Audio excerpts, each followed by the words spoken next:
Galimera, Galimera, Galimera. Good morning, good morning, good morning. And as you're probably aware, I am still effectively cut off from streaming via Facebook, where I like to sort of normally do my broadcast, because then I can obviously comments and interactions that people then obviously send to me.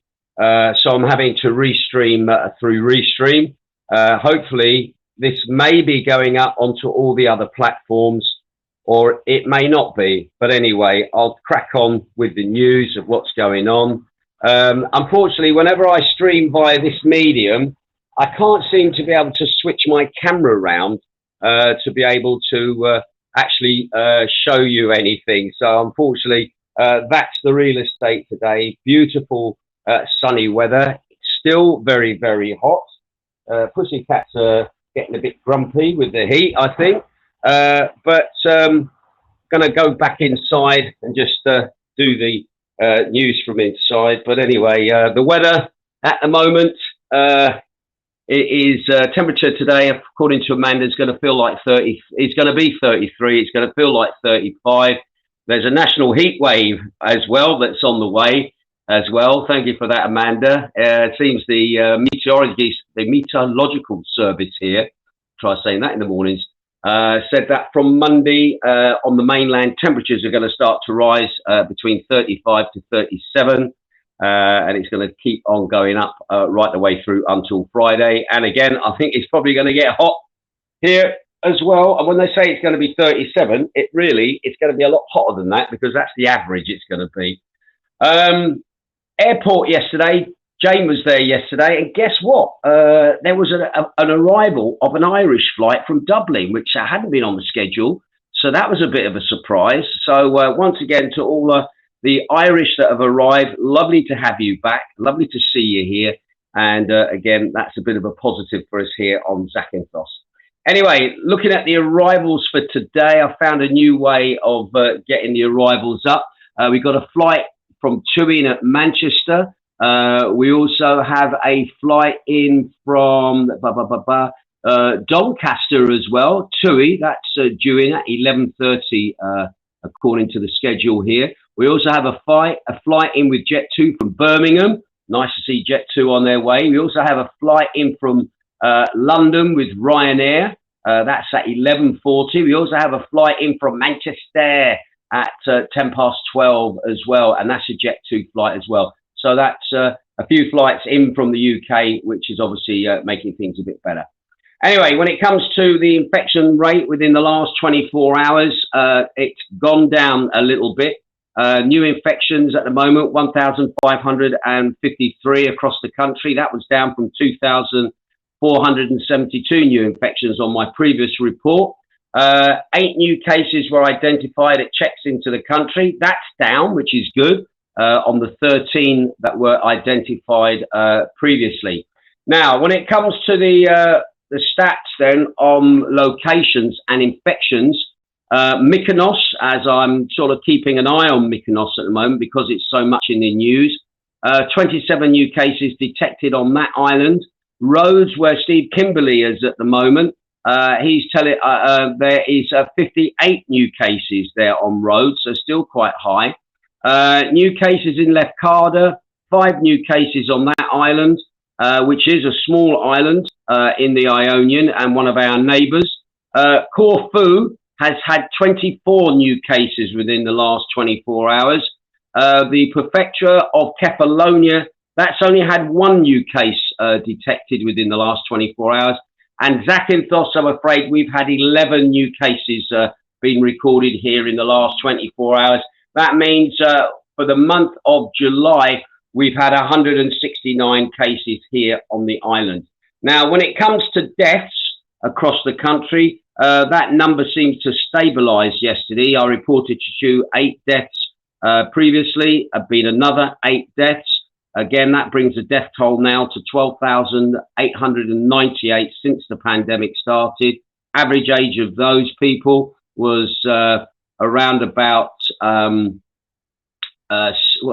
average age? I've lost the average age there, fortunately. Anyway, 96% of those people had underlying health problems or were over the age of 70. Once again, our condolences to those families that have been affected. When it comes to the ICUs and incubation, that's just gone up ever so slightly. We've had one new case, so that's 134 people in incubation around the country. Now, the numbers have moved about between male and female. So basically 79 male, 55 female are the people that are incubated at the moment in ICUs across the country.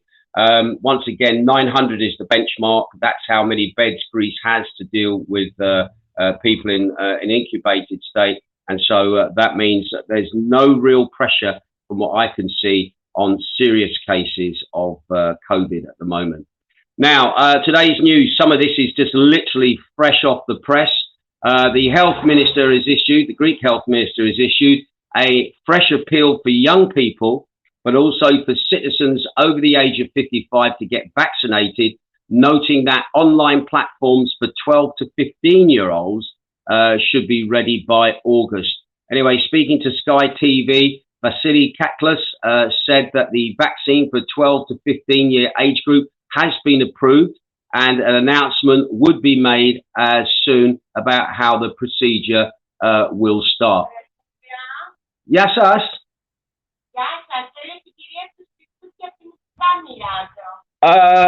Maybe upstairs, the doctor? He's upstairs, all good. Paros, all round the back. Paros. Just had somebody popping in, looking for the doctor. Paros.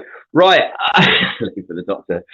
Yeah, so speaking on Sky TV, Zakynthos said the vaccine for the 12 to 15-year-olds has been approved, and an announcement would be made soon about how the procedure obviously is going to start.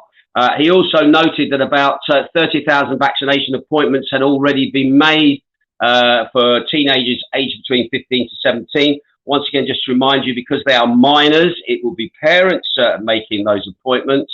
And it will be interesting if the bribe is working, 150 euros for getting vaccinated, or whether, it's a genuine health concern, or kids doing as a parent say, and they've given their children the choice to have it or not. But anyway, we'll see what's happening. He also said as well, this will lead into another story that I'm going to lead into, that the restrictive measures that have been imposed on Mykonos have been lifted as of 6 a.m. Today. The measures included a 24-hour ban on music and traffic curfews from 1 till 6 a.m. I'm going to come on to that in just a little while, because this is just literally hot off the press news, and it links in with another story that I'm going to bring up in just a while. Also as well, Athens Police say that they've detained 25 people after a protest rally and march against mandatory vaccinations turned violent on Saturday. Police estimated a crowd of about 4,500. About a third of them remained after 40 minutes at the end of the march across the Greek Parliament in Athens in Zakynthos Square. Anyway, police wanted the crowd to move so that circulation could resume. But some among the crowd, they say, threw firebombs, stones and other projectiles at the police, who responded with tear gas and water cannon. Anyway, concerning Mykonos, this was a story that I wrote last night, actually, to be quite honest. The epidemiology situation on the island of Mykonos was expected to be re-evaluated on Sunday, which remains in a mini lockdown as of Saturday, the 17th of July. Now, according to a relevant announcement issued by the General Secretariat for Civil Protection, the restrictive measures would be valid until Monday, the 7th or the 26th of the 7th, which is today, with businessmen eagerly awaiting the final decision. Now, government officials have already hinted in a televised interview that the measures on Mykonos will expire on the aforementioned date, with the Deputy Interior Minister, Stellas Petas, confirming yesterday that the mini lockdown will end on Monday, and it's also been confirmed again this morning. However, the Deputy Minister of Civil Protection and Crisis Management, Nikos Hadriadis, during the briefing, had stated that the measures were attributed to Mykonos, thus announcing the opening of the island according to the information. In Mykonos, there is a minimal reduction, but a stabilisation in the series of cases. It is noted, businessmen of Mykonos a few days ago made a series of proposals in order to open the island, which included, among other things, granting of a bonus of €150 by companies to employees who are vaccinated against COVID-19. Which other islands are other islands are now in a problematic situation, and at this time, with the image of the islands causing concern, experts are still worrying about the effect of the tourist season at the moment, and specifically these following islands as well with their high epidemiology state. Those islands are Paros, Santorini, Rhodes, Crete. However, Zakynthos is also in the frame, and also Corfu. Now, according to information, the competent committee will judge whether the islands that I've just mentioned will be necessary to take restrictive measures, a Mykonos-style type shutdown.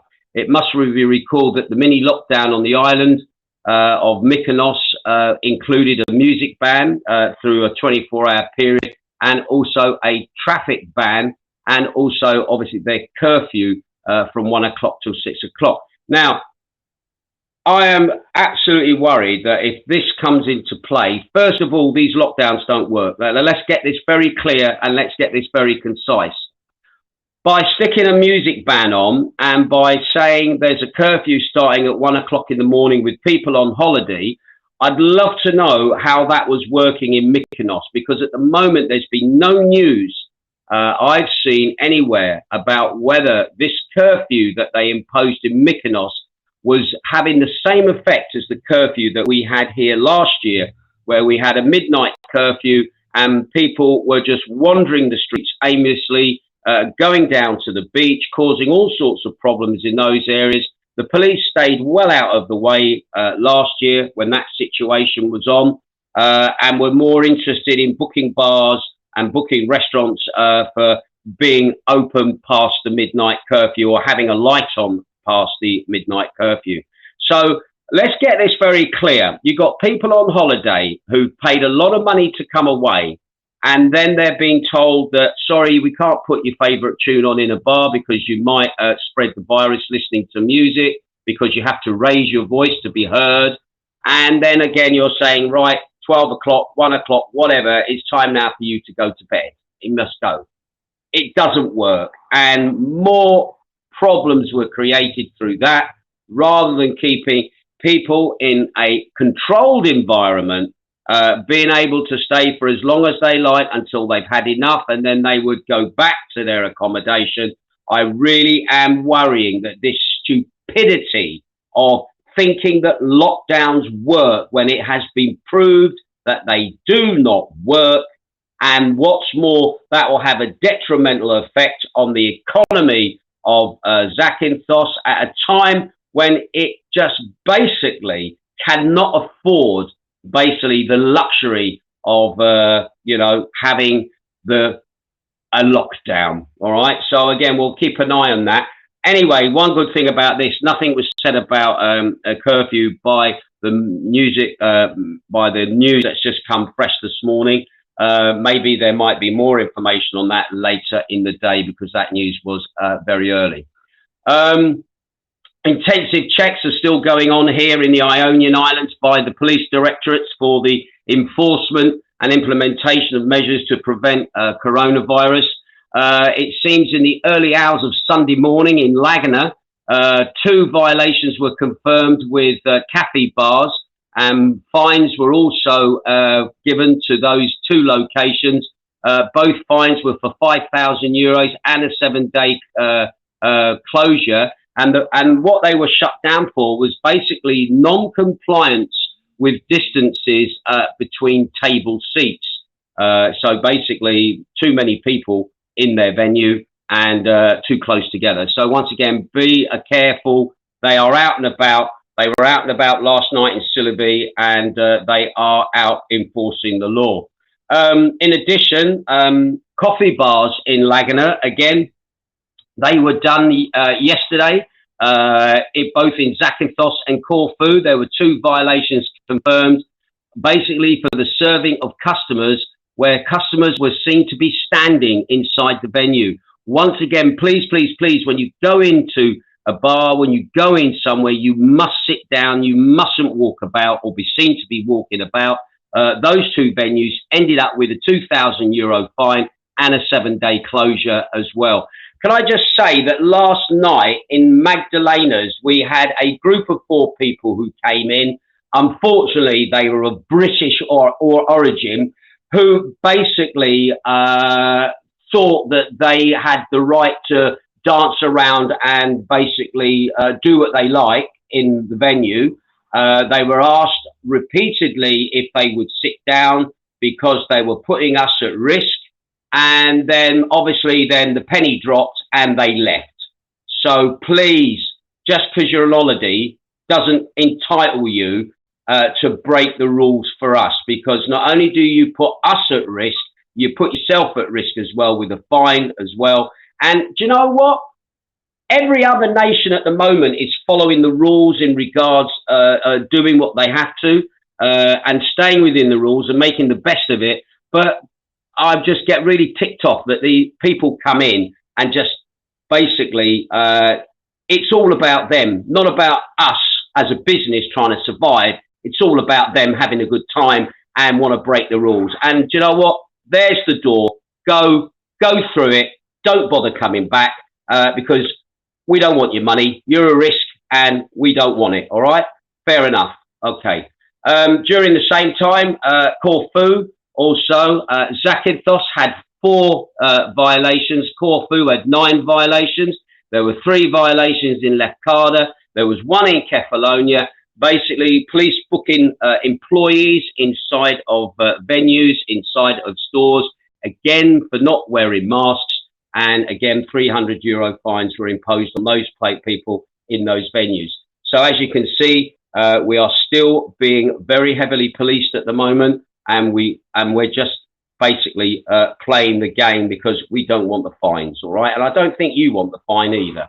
Anyway, yesterday a fire broke out Sunday evening in Panagula in Zakynthos. 25 firefighters, 9 vehicles went to the spot. There were also firefighting planes as well involved.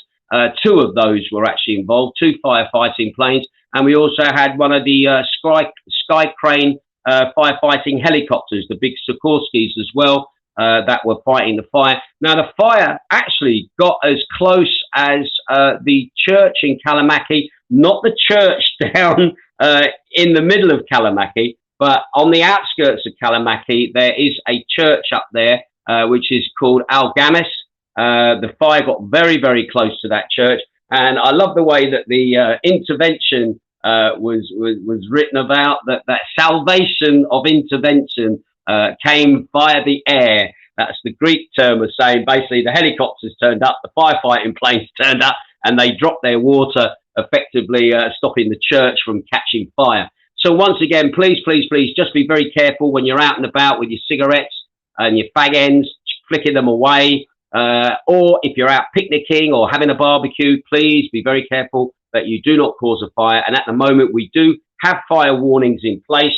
And who's to say that we're not going to get more fire warnings on the way? Some other little bits of news as well that I caught. Stephen Harmon, a 34-year-old Los Angeles-based blogger who ridiculed COVID-19 and the need for vaccination. Well, he's died after a month-long battle against the effects of the virus.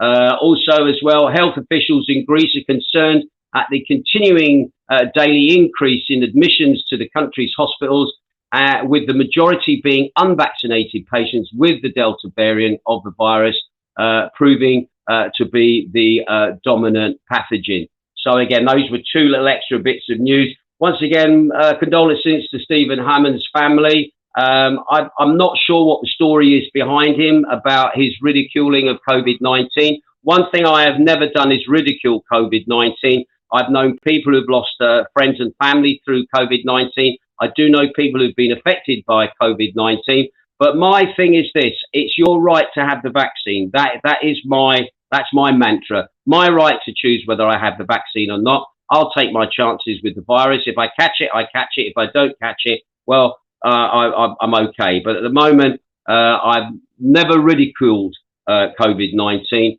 But it was interesting that the Greek press picked up on this story and decided to stick it in some of their news coverage. And finally, this is a really, really sad story about the ignorance and the stupidity of people here in Greece. Now, there's an island called Elonsis, which is a little small island, and they had a mascot, a seal, who was named Kostis, Kostis, Kostis. Anyway, Kostis had became a bit of a mascot for the island, and people would come to see him. People would go on trips, and he was very friendly, very approachable, and that was probably the reason why the poor, unfortunate creature was then killed by somebody yesterday who went out spearfishing and decided to kill this beautiful monk seal. Anyway, the news was released by the environmental conservation organization called MOMI, which stands for Monkus.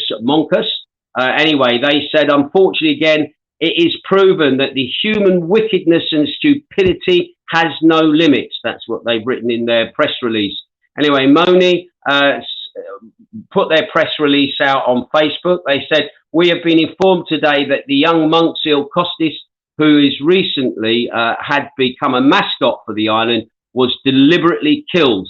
The innocent and unaware seal was executed at close range with a spear gun that had a large spear for exactly that purpose, they also said in their press release. It also noted that the seal had become very popular, Julie, because he was very friendly and sociable, and I think he'd actually been rescued as well, and he'd had treatment as well, and that was one of the reasons why his fear of humans probably was not there. Anyway, the news was received with great grief and outrage, not only people of the island who cared for him for several months during his rehabilitation, but also all the sensitized residents and visitors of a lot of the island who had the luck to admire Kostis from close range. The perpetrator obviously won't have the slightest bit of courage to come forward and admit his idiotic act and declared that they are going to file charges against anybody who is responsible. They're also appealing as well for anybody who might know something or have any information to come forward, because the police authorities are going to act immediately and try and find out who the culprit is. And you know what? It just beggars belief. Why anybody wants... I mean, the joke is this. Why would you spearfish a seal? It's not that you're a bloody Eskimo and you're gonna eat a seal. To me, it's just sheer macho bullshit machoism of here I am with my spear gun and I'm going to go and kill that. I would love to know who the character is who's got the gall to go and do such a despicable act as to kill a defenseless seal. Just to let you know, we do have seals here in Zakynthos. They are also under the protection of the National Marine Park and also Artemis as well, who look after the seals. We don't see them very close to where we are here in Zakynthos. They mainly stay much further out, but they are the responsibility of the National Marine Park. And again, if you get to see a seal here, that's kind of a bonus. But anyway, once again, our condolences to the island of Elonsis for losing Kostis. What a really despicable act that is. Right, normally at this time, I would say hello to whoever's tuning in, but unfortunately, I know there's one person who's tuning in at the moment. I'm going to go now and see if this broadcast has actually gone up to any of the locations where it was due to be fed towards, and just see if I'm going to spend the rest of the day trying to get this this broadcast out to you. But anyway, I'll keep my ear to the ground now that I'm effectively at a distance. It's not as quick and easy as what it has been, but I'll keep my ear to the ground and just see what happens. You take care. You have a great day, and I'll speak to you again soon. Ta-ra.